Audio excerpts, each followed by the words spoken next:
Welcome back to the Museum of Pop Culture and the story of Stock Aitken and Waterman's Hit Factory. When we left them, the trio's lives and careers had converged, and the taste of early success meant they'd agreed to collaborate on a record label. No one could know that they were about to go on an insane run of chart-topping pop success with the likes of Mel and Kim, Bananarama, Sinitta, Cliff Richard, and Rick Astley. That would lead them to define a decade in pop music, but also lead some to label them the worst thing about the 1980s, except Margaret Thatcher. Hello, welcome back to part 2 of the Stock Aitken and Waterman story. Matthew Crosby, hello. Hello. So we kind of left it. Pete Waterman and Stock and Aitken have had their first number one. They're on the cusp of greatness. They're on the cusp of greatness. And this is 1984. Obviously, it wasn't predicted by Orwell, but... Would you put the music of Stock Aitken and Waterman into your room 101? Absolutely not. No, I wouldn't either. Absolutely not. So it is Thatcher's Britain that they are starting to find success in. I think it's important to kind of see it in that wider context. 1984 in Britain, how old would you have been? 4. 4, so you don't remember it? No, not really. Torval and Dean is probably one of the big iconic moments. They get maximum points for their bolero at the Winter Olympics, and they're the big celebs. Also the year Richard Branson launches Virgin Atlantic Airways. Is it? Yeah, with their flight from Gatwick to Newark in New York. And basically what you're looking at is the momentum of Thatcher's Britain. So in 1979, Margaret Thatcher comes to power. She is incredibly unpopular for most of her first term. And then there's the Falklands War, and the combination of that and kind of an economic upturn means that she gets a second term as Prime Minister. That's a very American thing to say, isn't it, term? And by this point, Britain is booming based on her economic model, but it's booming in a way where lots of people are getting rich and lots of poor people are being left behind. Yes. It's kind of a very... Some of Britain is booming. Some of Britain is booming. The rest of Britain is not booming. And it's a very divided country. And that is kind of symbolised most in 1984 by the miners' strike. It has been the considered view of conference, by a very narrow vote, that we should return on Tuesday and continue the fight as far as this union is concerned. If anyone's won, it's been the miners who stayed at work, the dockers who stayed at work. In other words, all of those people who kept the wheels of Britain turning. The miners, united, will never be defeated. The strike begins in March 1984 after the Coal Board announces they're closing Cortonwood Colliery. And this is basically a strike between the miners and the British government, and it lasts a whole year. There's, battles, and there's the Battle of Orgreave and all these kind of horrific things on the television. And eventually the miners lose the battle. And it basically then paves the way for... Billy Elliot. For Billy Elliot. Which was a film and a musical as well. Is what we're going to be talking about in part 2. Nothing to do with Pete Waterman. No, I just thought we've had enough of him. We'll come back to him in part 3, but wouldn't it be nice? We're just going to watch Billy Elliot. But it paves the way for this kind of victory of Thatcherism, right? We've got to be very careful about how we talk about the victory of Thatcherism. But yes, I know what you mean, yes. What I mean is, she's won the argument in the sense of, even if you don't agree with her, I don't agree with her. Yes. She is incredibly popular and powerful within Britain, and it allows her to push through more and more things, and Britain becomes very kind of yuppies, and Harry Enfield's character, loads of money and stuff like that. I know, it's loads of money.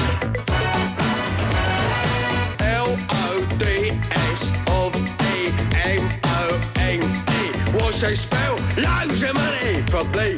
Been a right load of finishing knowledge this weekend. Right, lads, what's out for the ladies? Loads. Yeah, I mean, I think people who loved her really loved her. To say she was a divisive figure is probably an understatement. But it's a bit like in the Smash Hits Poll Winners Party. The person who won best haircut often won worst haircut as well. Exactly. Very rarely her.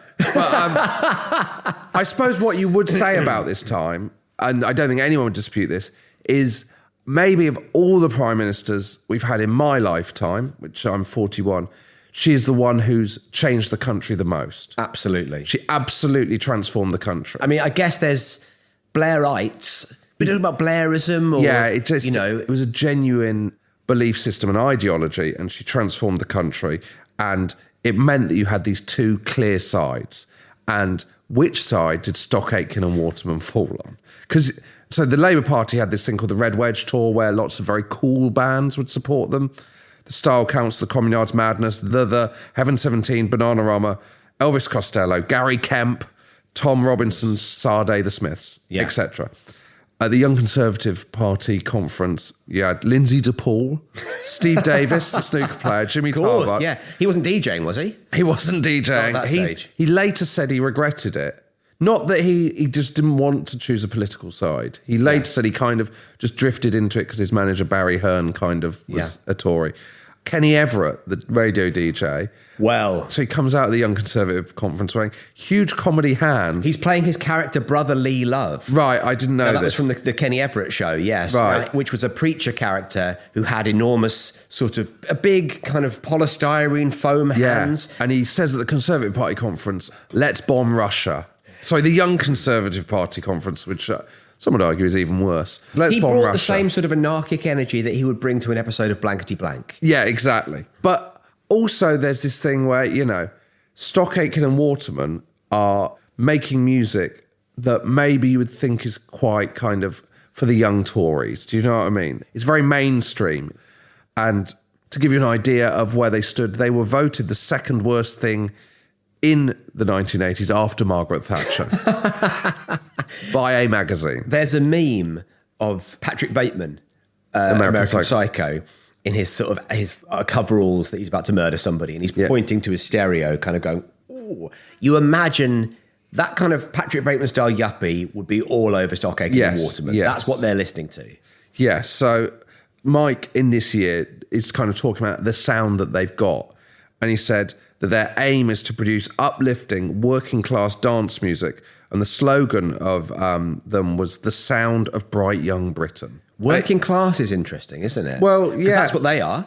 Yeah, exactly. So you can't deny Pete Waterman's working class credentials. But when you think... I'd say Pete Waterman is the most working class man I've ever read about.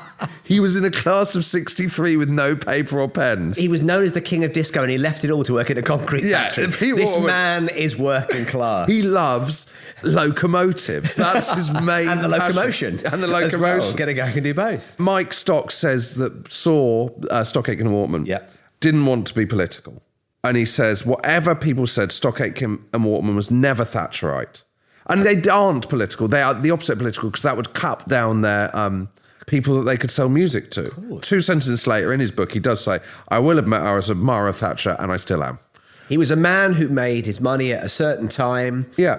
But they kind of represent this Thatcherite 80s, this kind of entrepreneur, this making money, this kind of you can do anything spirit, I suppose, that comes down to appealing to the masses. They then make a shift into kind of R&B sound with Princess, right? And they move to studios. They've got their own studios now. They can afford this at the Vineyard in Borough, which, bit of trivia, was the first place that Princess Margaret met Anthony Armstrong-Jones. Wow. They were recording a session together, weren't they? They were doing especially for you. They were doing like a high energy club remix. I say they've got the money to move there. Basically, they can't afford the kit, and so they have to go to the bank for a loan. So Pete goes to the bank for a loan, and in the meeting, he just plays him their latest track by Princess. And the bank manager is so impressed, he gives him a load of money. Oh, it was the 80s, wasn't it? Isn't that incredible?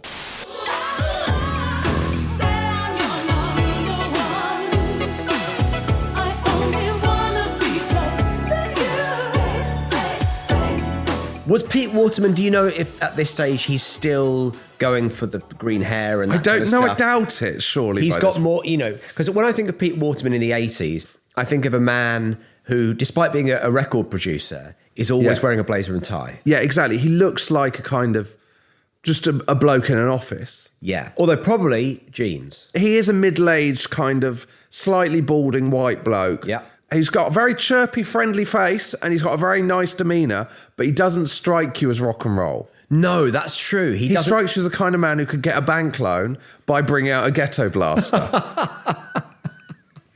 And that's their first black soul hit. So they're very kind of progressive. Yeah. I'd say they are economically Thatcherite, but socially kind of very liberal. And this was the first song that was a hit for them that they'd written. Because obviously Dead and Alive was a song that was brought to them. They just shoved some dogs fucking on it. How many times do you think they try that on other songs? I don't know. Listen, we've got this song. We can't make it work. We're here. You're the guy who's got a record of 2 dogs fucking. Work your magic. I can't give you writing credit for that. I'm sorry. If anything, that should go to Fido. Yeah, because obviously there was the... well, not obviously, but have you ever heard about the monkey selfie? Yes. Where a photographer was in I don't know what jungle it was, and he left his camera out and the monkey picked it up and took this incredible selfie. Yeah. And then the photographer sold this and then he got involved in a legal dispute as to whether he owned the rights or whether the monkey owned the rights. Because the monkey had taken the photo. Because the monkey had taken the photo. The photographer's argument was, I left the camera there knowing that the monkey would play with it and I might get an interesting photo from it. This is a very unsatisfying anecdote because I don't know how the dispute was found. Did somebody go into the jungle, find the same monkey and say, look, I would like to represent you? Yeah. I think we should have an estate going on.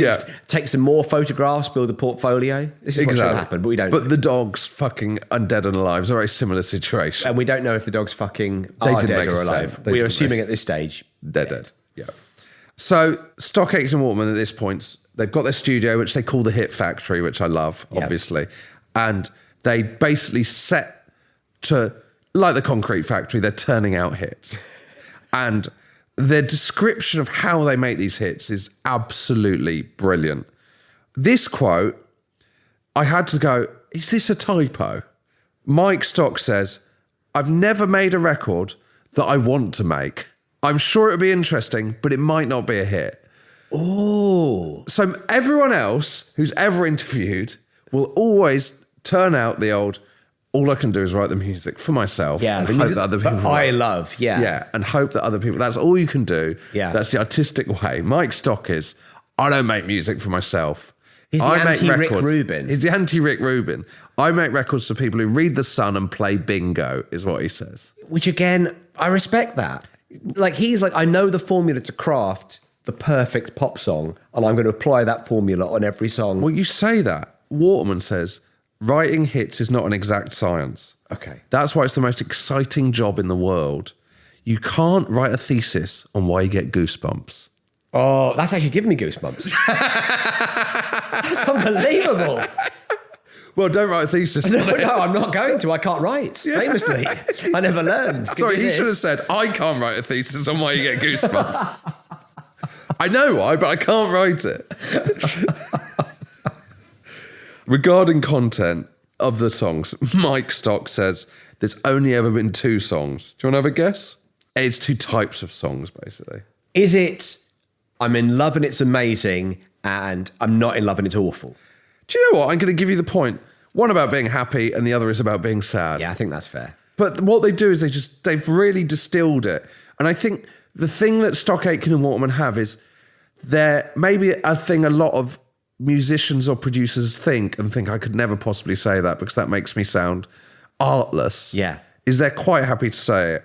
So Mike and Matt would play every single instrument on the Stock Aitken and Waterman records. Really? I didn't realise that. Upsetting some people, we'll come to that later, right? And Stock Aitken and Waterman, the way they wrote songs, basically one of the things they tried to do was write in the shortest possible times. Their claim was nobody made cheaper records than Stock Aitken and Waterman. Seated behind the mixing desk at their South London recording studios, also known as the Hit Factory, the team of Saw, that's Stock, Aitken and Waterman, doodle around while listening to some demo tapes, keeping in touch with the pop music scene all the time. I mean, I like the fact it's all up front. Yeah, it's kind of cool, isn't it? Because it sort of doesn't really matter how quickly you write a song. It doesn't matter how cheaply you make it. Song 2 by Blur was written in half an hour. Yeah. And I don't know if it's still the case, but I know at one point it made more money than the rest of their back catalogue. I think that's probably true. It's their biggest song. And do you know Johnny Marr from the Smiths? He wrote This Charming Man in less time than it takes to play it, apparently. I think Kung Fu by Ash, I know, I mean, you can imagine that was written pretty quickly, but on the back of the single of Kung Fu by Ash, they said this was written in like 3 minutes on Christmas Eve and recorded in the same time on Christmas Day or something like that. Don't meet up on Christmas Day. Do it on Boxing Day, lads. I mean, surely. Have you not got families? Yeah. Maybe I'm getting the days wrong. Maybe it was New Year's Eve and New Year's Day. But yeah, it sort of doesn't matter. No, it doesn't.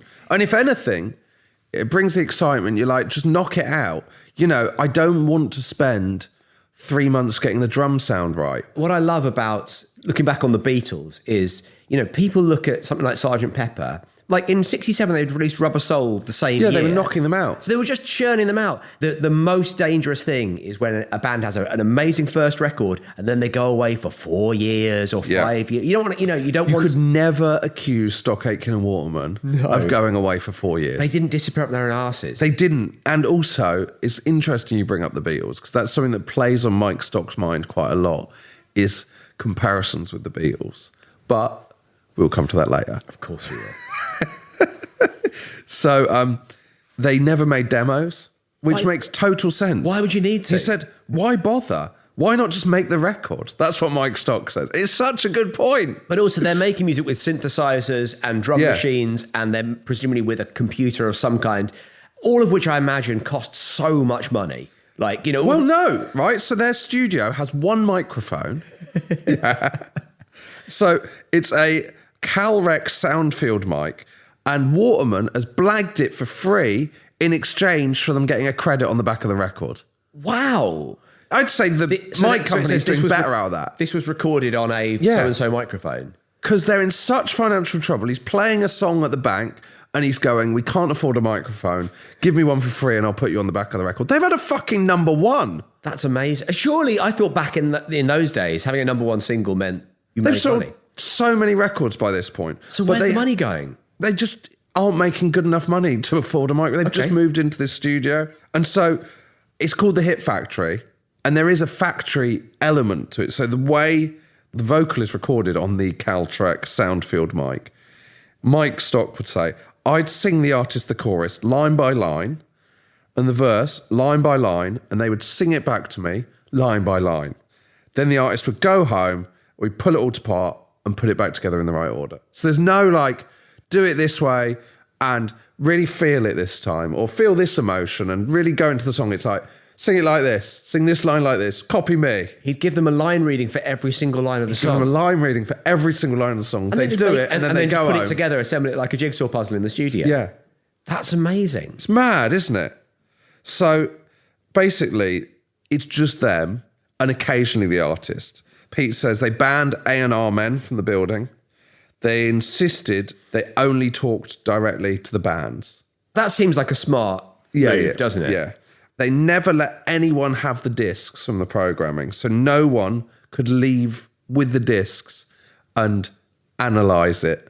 Okay. So no one could work out... It's a bit like Colonel Sanders. Yeah, exactly. No one could work out their... Exactly. Their 11 herbs and spices. Yeah, there are 11 herbs and synthesizers. Pete says when bands came in with stuff that was arty, he would take them aside and beat the shit out of their ideas. Great. Well, I mean, I guess Great. If you look at... Why not? You know, because punk rock is always given a lot of credit for getting rid of all the old dinosaurs and all that kind of stuff. Yeah. But actually, I think in terms of longevity, Stock, Aitken and Waterman, who only came along a few short years later... did a very similar thing, didn't they? They sort of stripped away any kind of pomposity or pretension from music and said, look, I'd say they were making less political points. There's only two types of songs, happy ones and ones about how much I hate the Queen. I think quite a lot of politics was retrofitted onto punk. I think God Save the Queen had a point, but it was also. But would you like to retrofit it on Stock Aitken and Waterman? Yeah, that's what I'm doing. That's what I'm currently doing. So we hear a lot more from Mike. I think Matt's quite quiet. He's described by Mike as smart and funny, but you know that thing about sending the people away when they've done their stuff? Yeah. That can backfire. So he occasionally would reduce artists to tears by mistake because he was quite kind of blunt without realising it. So he reduced Kylie to tears on a number of occasions just by saying something thoughtless, such as, would you like to leave the room now, Kylie? I've got to discuss bass lines with Matt. Go off and make a cup of tea. So there was an element of... He wasn't a people person necessarily. No. And I think they worked we work this way. I mean, Kylie only speaks very highly of them, as we'll come to. He worked in this way, which is just like, we do it's very much turn up, do it, leave. Anyone with pretensions that they're kind of anything more than a pop star that's being fitted into it. You're all different cogs in a bigger machine. So even though your face and your name is going to be on the front of this record, the actual part you play is not that important, especially at this stage. You want to be a pop star? Yeah. Then we'll make you a pop star. We'll make you a pop star. But don't think that you're going to really have any say in what you're singing or... Which I guess probably, I don't know if this is a little bit like when Pete got turned down for being a... Fat with a beard? Yeah, for being fat with a beard. Is there an element that you think the bluntness and the lack of creative control that Kylie was offered at Stock Aitken and Waterman eventually propelled her on to being the sort of shape-shifting, constantly reinventing songstress she is today? You could say that. I don't think she has. No, I don't know. She speaks very highly of them. Yeah. The Heat Factory was, I imagine it like a pyramid, and you really had Pete Waterman at the top, and then the trio was completed with Matt Aitken and Mike Stock. And the way the three of them worked was amazing and fast. I don't think Pete's got the patience for it to be any other way. A lot of acts try and break away. It's the classic thing, isn't it, of being a pop star and suddenly going, I need to be grown up. I need to... Do you want to hear about a band that they really met their match? Yes. So they did a lot with Bananarama in the 80s. Right. Okay. Now, Bananarama, by the end of the 80s, they were the best-selling British girl group of all time. I remember them being absolutely enormous in the, in the 80s, yeah. So they're a Stock Aitken and Waterman band. They're also absolute hard-drinking legends. Let's start by underlining that. So Pete says of them, they were very much part of the whole Soho scene, and they'd be out at every party going. They were the hardest drinking girls I've ever met, and real man-eaters in the nicest possible way. Well, if you've eaten a man, you need something to wash it down. Exactly. And why not $37 for I this? tell you what prerogative Pete was thinking they had. Robert Smith of The Cure said Bananarama were the first band I met who managed to drink with us until the end. I love it.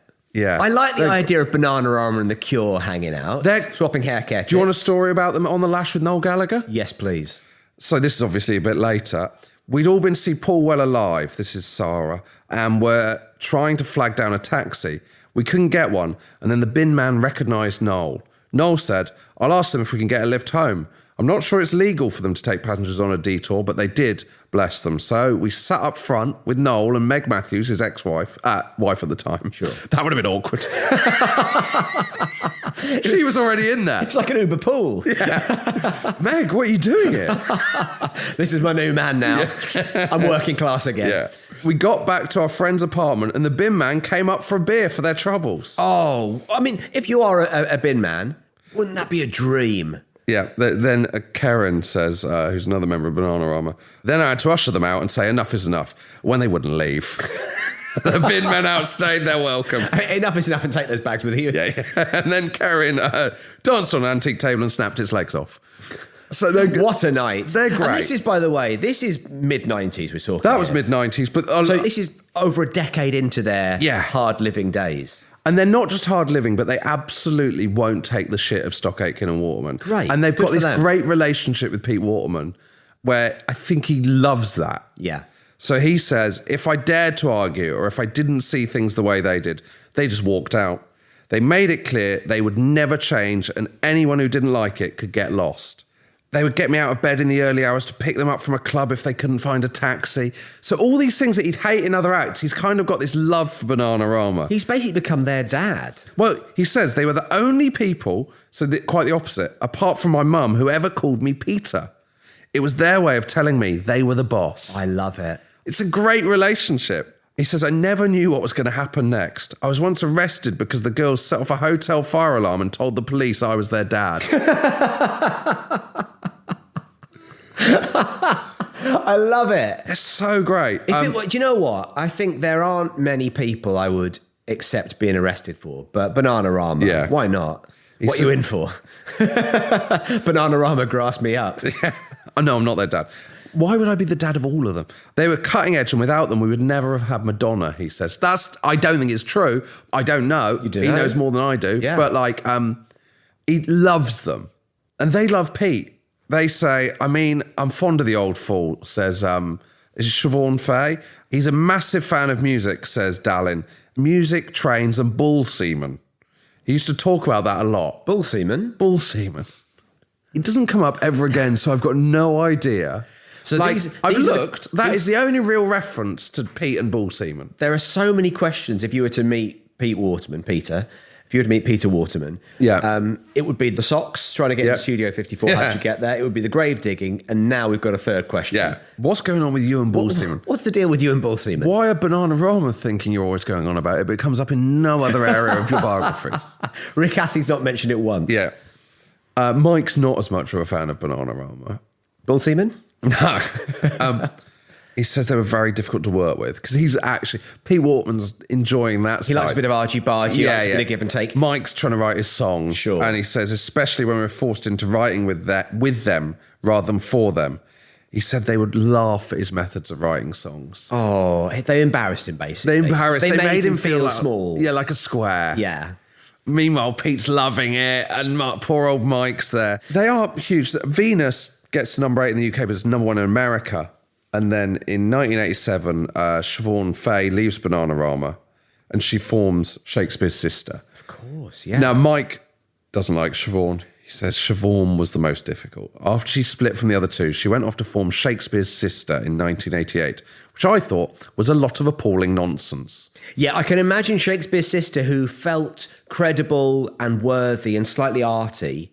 It was her and Marcella Detroit, wasn't it? Yeah, and they did a song called Stay that was number 1 for years. Ages. It was like this weird song which was like 2 different songs cobbled together. And, yeah. Well, I don't think they'd use the word cobbled, but sure. No. I mean it in the best possible. Yeah. Bohemian Rhapsody's cobbled all over the shop, isn't it? It's one of the most cobbled. Honestly, it's like the streets of York. So Pete also found Siobhan difficult. He recalled how she wouldn't sing the lyric, "Ain't life a bitch, you got to keep on working till you strike it rich."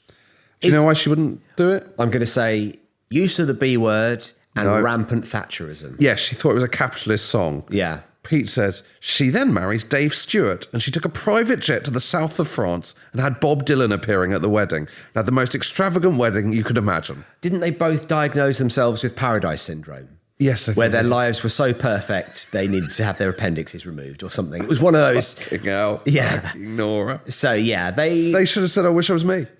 I wish I was me. I wish I was me. Only I were me. But by the end of the 80s, they're the best-selling British girl group of all time. Good for them. Can we mourn for a moment that Pete's idea for them never happened, which was them singing ABBA-type songs in a project called ABBA Banana. ABBA Banana. Now, I know about ABBA Banana. Do you? It was a collaboration with ABBA. Oh, was it? Yeah. The idea was that Benny and Bjorn were going to write half the songs. Right. Stock Aitken and Waterman were going to write the other half. And it just didn't happen. It didn't happen. But they did try and write in an ABBA style. Stock Aitken and Waterman. Stock Aitken and Waterman did try and write some songs in an ABBA style. Well, in a way, you know, they're more successful than ABBA, Stock Aitken and Waterman. Amazing. But would you go to Stock Aitken and Waterman Voyage? Would there be a Stock Aitken and Waterman musical? Has there been a Stock Aitken and Waterman musical? Oh, there must have been. Do you know what? Has no one done it's there for the take. No one's done a jukebox musical. No one's tapped up Ben Elton or Jennifer Saunders to write a jukebox. Jennifer Saunders is a big friend of Bananarama. They did a comic relief song together. What were they called? They were called like Help, the Beatles. But they were called like Nana Nunus or something, weren't they? Banana Nunus. And she said they were great drinkers. Of course. So that is Bananarama. That's by now they are turning out big bands. Next is Mel and Kim.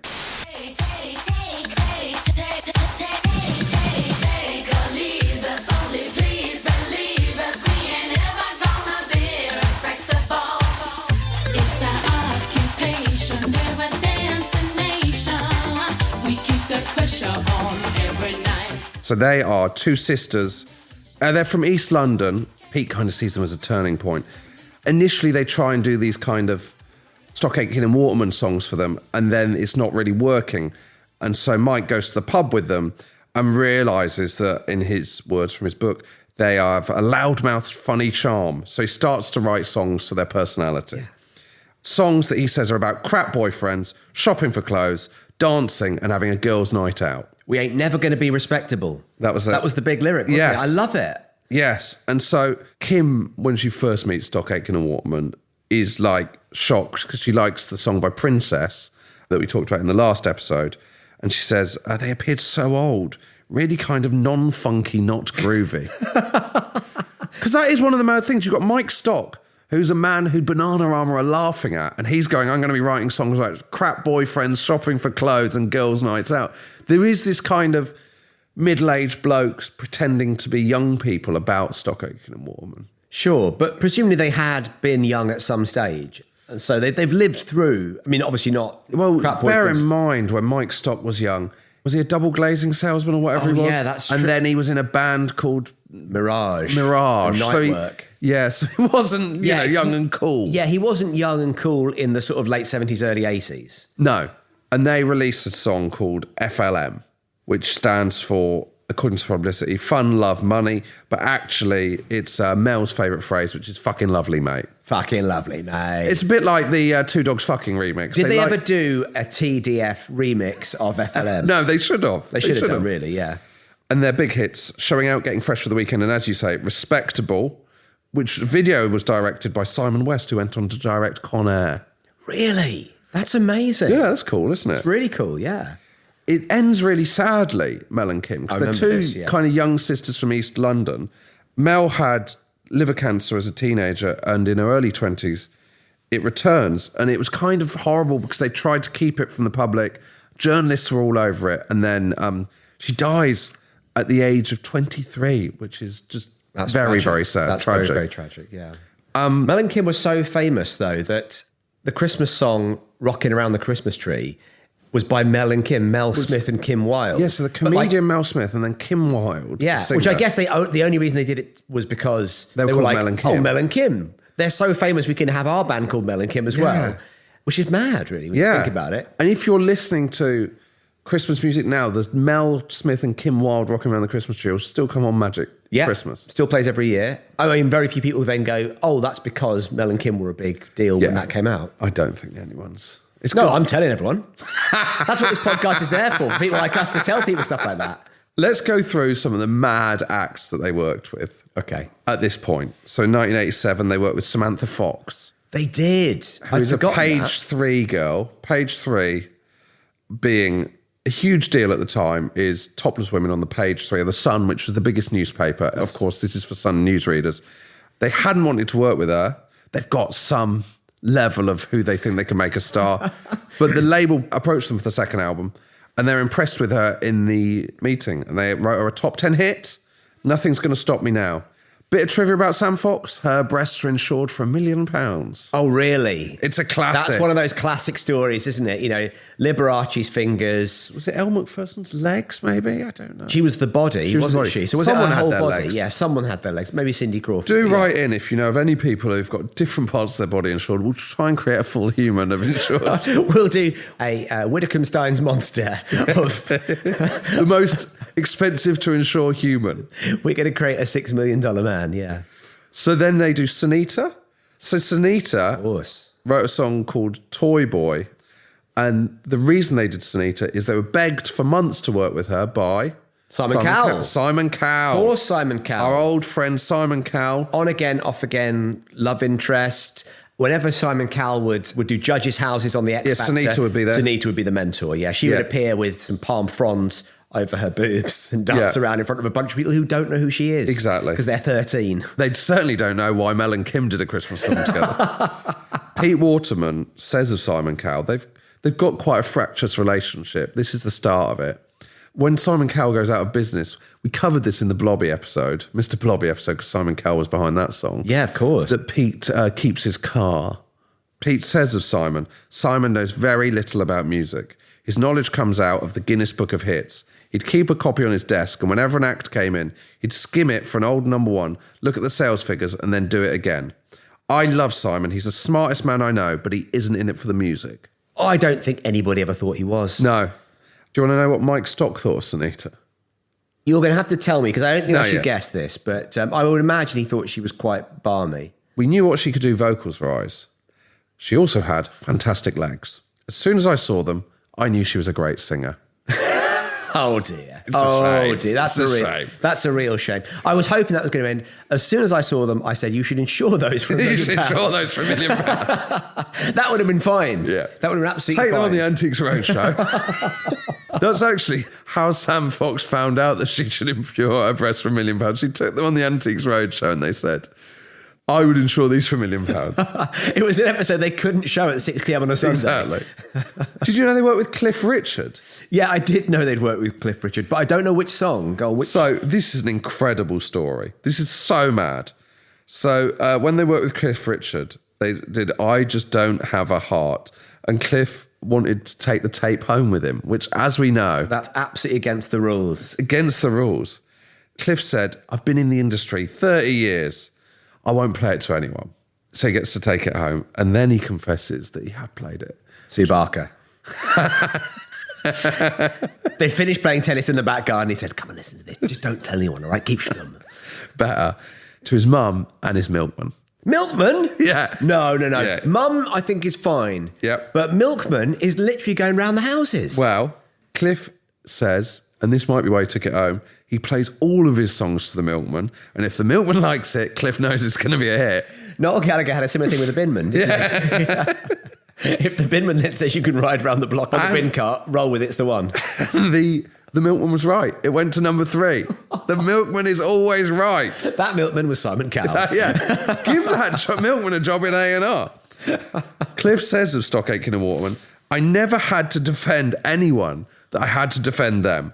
I'm a Christian and I've never had to defend God as much as I've had to defend Stock, Aitken and Waterman. Really? Yep. Why? For what reason? Is that because they were seen as naff and cheap? Yeah, I think so. And God's not considered that. You can say many things about God. He's not naff and he's not cheap. He doesn't make records as cheap as possible. No way. Have you seen Vatican City? Exactly. Dripping with gold. So I think you're getting, through these acts, a real image of 80s Britain. Yes. And then we come to one which is just an insane story of 80s Britain, which is Mandy Smith. Oh dear. Yes. Yeah. So the definition of it was a different time. Yeah. Was it a different time even then? People saw it as... Well, let's talk about who Mandy Smith is. Let me take you through the Mandy Smith story. So Mandy Smith, a lot of people won't remember Mandy Smith or they weren't around. And the story of Mandy Smith is one of the maddest, most unsettling kind of it's disturbing. Images of 80s Britain and early 90s Britain. Yeah. So Mandy Smith, they wrote Stock, Aitken and Waterman, her debut single, I Just Can't Wait. It's already a bad title. Yeah. Because it was released after she turned 16. Oh, no. Should we give a bit of context as to who she is? So she was in a relationship with Bill Wyman, who at the time was the bass player of the Rolling Stones. And he'd been the bass player of the Rolling Stones since the start. Mm-hmm. She met him when she was 13. The description in his autobiography... Wow, let me say, I've got it here. Oh, no. So he was 47. Just disgusting. This was in 1990, he wrote this. She took my breath away. She was a woman at 13. The relationship then becomes public 2.5 years later when she reaches 16. They get married. Yeah. All 3 members of Stock, Aitken and Waterman go to the wedding. From the steps of the building, they see all the guests arrive. Do you want a bit of levity? Go on, who was there? Spike Milligan brings a Zimmer frame for Bill Wyman. I mean, that's good stuff. That's good stuff. That's good stuff. Spike Milligan, always funny. Always funny. Always funny, Spike Milligan. He did the same thing with the war.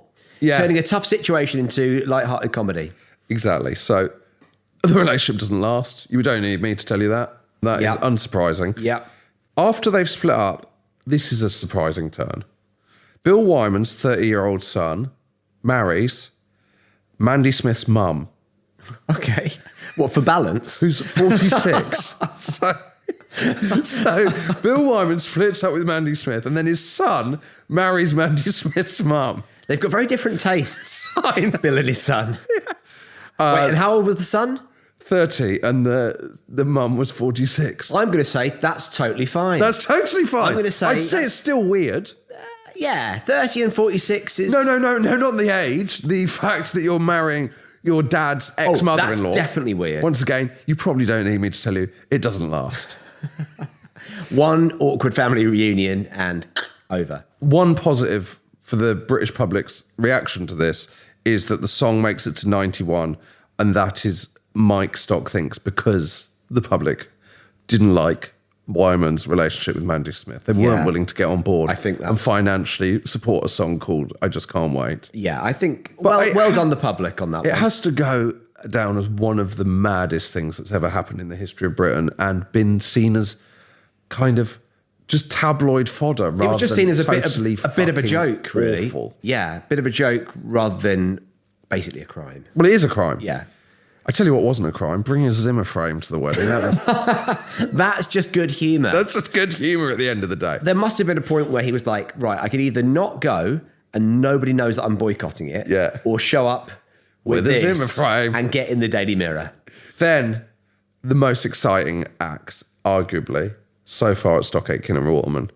In 1985, Pete is told by his then girlfriend to go and see a band FBI in Warrington. So he says, I turned up at Monk's Social Club in a silver Ferrari. I don't think anyone in Warrington had seen a Ferrari before. Never mind a silver one. It's the epitome of flash 1980s. Yeah. Again, it's opulence, isn't it? Yeah. Certainly at Monk's Social Club in Warrington. Yeah, absolutely. I said to the manager, don't like the band, don't like the song, I'll sign the singer. It's Rick Astley. So Rick Astley got an incredible voice. And Stock Aitken and Waterman, they employ him. They don't sign him. They employ him on the Youth Opportunity Training Programme, which was known as YOP, which is a thing for school leavers. And he's brought on as a tape operator in the studio, and he is essentially the T-boy. Yes. So he's paid £20 a week, and he does that for a year before they actually work with him. Although I should say, Pete disputes this and says they were working on him becoming a star during that time, and he just happened to be making tea for people. I mean, I guess T-boy is one part of the job. You're in a studio. Yeah. You're living... We remember they told Kylie to go and make her own tea. Absolutely, yeah. But he's making tea for other people. Astley has done quite a long quote about making tea. Okay. I made tea for Bananarama, Dead or Alive, Mel and Kim, and anyone else who was around. Most people are just builder's tea with a bit of milk, aren't they? There wasn't much herbal tea around in those days. That was a newfangled thing. And coffee wasn't a big deal. It wasn't all this latte and cappuccino business. Oh, no. There wasn't anywhere to buy all that. It was unheard of. Yeah, that's Rick's quote on it. And don't get me started on the plant-based milks. Sorry, I just want a milky coffee. I don't want it to be made of oats. So how do you even milk an almond? All right, Astley, just stick to the singing, all right? Yeah. So then they write this song for Rick Astley. He's done a year making builder's tea. It was called Milk and Two, wasn't it? He said, come on, I don't want this to define me. This is another classic of... So this is the first time we see Mike Stock and Pete Waterman arguing over where something came from, which will become a kind of motif as the partnership goes on. Waterman's argument for this song is, I've been going out with a woman called Gaynor for ages. One morning I came off the phone after a long call to her and Rick quipped, you're never going to give her up. And it's stuck in my head. The song is called Never Gonna Give You Up. Mike says that was one of the few times that Pete instigated a song. And it wasn't even original. It was the title of a B-side to a musical youth record he'd made with Pete Collins a few years earlier. Plus, there's also a Barry Wright song called Never, Never Gonna Give You Up. So all he came up with was the title. Well, is that what they're saying? That becomes an argument later on that Pete Waterman considers that writing a song. Okay. Astley says, I remember Mike inputting the chords of Never Gonna Give You Up. I made the tea while their programmer, Ian Kernow, did the basic track. Mike sang the melody literally into my ear, and I went in and sang it, which we've established is how they do it. Never gonna give you up, never gonna let you down, never gonna run around and desert you, never gonna make you cry, never gonna say goodbye, never gonna tell a lie and hurt you. It's released August 1987. This is mad. It tops the charts in 25 countries. Wow. A woman sues them, Stock Aitken and Waterman, because she claims that Rick had overheard her singing it on a bus in Hackney. What? She says... So, but he's not from Hackney. I don't know. He's moved down. He might be living in Hackney. I don't know where. I've done a lot of research, but I don't know where Rick Astley was... Whether he ever caught a bus through Hackney. Yeah, whether he was ever on the 425. His arms weighed down with bags of PG tips. I've got to get to the studio, I'm late. What's she singing? So she said she had an original recording that predated theirs, but her solicitors said they'd lost the tapes, so we'll never know. Dropped into the North Sea. We'll never know, yeah. His debut album, called Whenever You Need Somebody, was released that November. Sells 12 million copies. That's mad. Crazy. But that's kind of it. He leaves Stock Aitken and Waterman in 1988 to sign for BMG. I presume there was like, you don't have to make the tea anymore. Maybe he just really enjoyed it. Yeah. He starts on the second album without the Stock Aitken and Waterman, and it's recorded in the Workhouse studio, Old Kent Road, and they're running out of time, and he just can't do it with BMG. And then a fire breaks out in the studio and destroys all the tapes. Maybe it's the same one that destroyed that woman's tapes of Never Gonna Give You Up. He's given an extension, and in that extension, he goes back and he works with Stock Aitken and Waterman again. Do you think, I don't want to say, do you think they had anything to do with the fire? No! I don't want to say. I don't. I'm asking, no, I don't. I'm asking questions. Leave your thoughts in the comments below. No, he didn't. But that's kind of it. He just peaks with that first album. That's it. He kind of has this kind of overnight fame, and it affects him. He says, I developed a fear of flying. I didn't want to promote records. I didn't want to do any of it. I was super lucky that I had a massive amount of success in a very short space of time, and somebody gave me a truckload of money for it, and I said, okay, I'm done. That's great. Yeah. He slightly has this weird renaissance, 2007, when Rickrolling becomes a thing, which you might remember is people basically, it's an internet meme where you send someone something, they think they're going to open whatever you sent them, but it's a video for Never Gonna Give You Up on YouTube. Yes. And consequently, he's the fourth artist from the 1980s to pass 1 billion views on YouTube. That's incredible because of all the Rickrolling. Michael Jackson, a-ha, Guns N' Roses and Rick Astley. All it takes is for you to watch the first 3 seconds of a song, apparently, then. Yes. It's not like people are going, oh, well, maybe quite a few people would have gone, well, actually, this isn't what I asked for, but yeah, great song. There you go. So Stock Aitken and Waterman, you're like, how could it get any better? By this point, the backlash has begun. Of course. Because as we can see, they're kind of just turning stuff out. They're quite artless in, a way they're quite happy to be described as. People describe them as Thatcherite, disposable, chip shop Britain fodder targeted at bored teenagers in shopping centres. That's kind of a horrible quote, isn't it? I think the idea of targeting things at bored teenagers isn't actually an insult. That is all pop culture. That's what the Beatles originally were, for bored teenagers. Yeah. That's why the teenager thing happened. So there's nothing wrong with that. But I suppose the point would be you're targeting it rather than you're creating it for yourself, blah, blah, blah. The Guardian, oh, God. It's snobby this is very stuff, isn't it? snobby. Describe them as schlock, aimless, and watered down. Weak. Naff puns. Mike kind of blames Pete for this kickback. Of course. He says, it was then that Pete, admittedly as our mouthpiece, started becoming a bit too vocal. We were all proud of our success, but soon Pete began saying things that were frankly preposterous, such as calling us the saviours of the music industry. We started making enemies, and it was the start of the backlash. The worst moment of backlash comes at the Disco Mix Club ceremony held at the Royal Albert Hall, when they receive an award for Bananarama Dance Remix, and they have lots of stuff thrown at them. Funny hats, whistles, and a can of urine. Oh, no. I'll take the first two. Yeah. Pete's so furious, he grabs the mic and says, I hope you all get needles stuck up your asses. What an incredibly specific hope. I know. As in record needles? I don't know, or whether just- he's hinting at the use of drugs in the music industry. Right. But yeah. I don't know if there was a huge heroin problem in the music industry. It was Well, I more- think there's always been a heroin problem in the obviously music industry, Pete's but possibly by this point had his one line of cocaine. we don't know. I haven't played my card Yeah. yet. But you think, is this when it all goes wrong? Incredibly, they're about to get even more successful, even bigger. They're about to have their absolute peak artistic moment. And that comes because the BBC have launched an Australian soap opera. And within it is one of the great stars of modern music. Stephen Dennis. Stephen Dennis. And we will find out more about that. It's not Stephen Dennis. Don't turn off. Listen to the next episode. It's someone really exciting. We'll find out more about that next time. Neighbors, everybody needs good neighbors.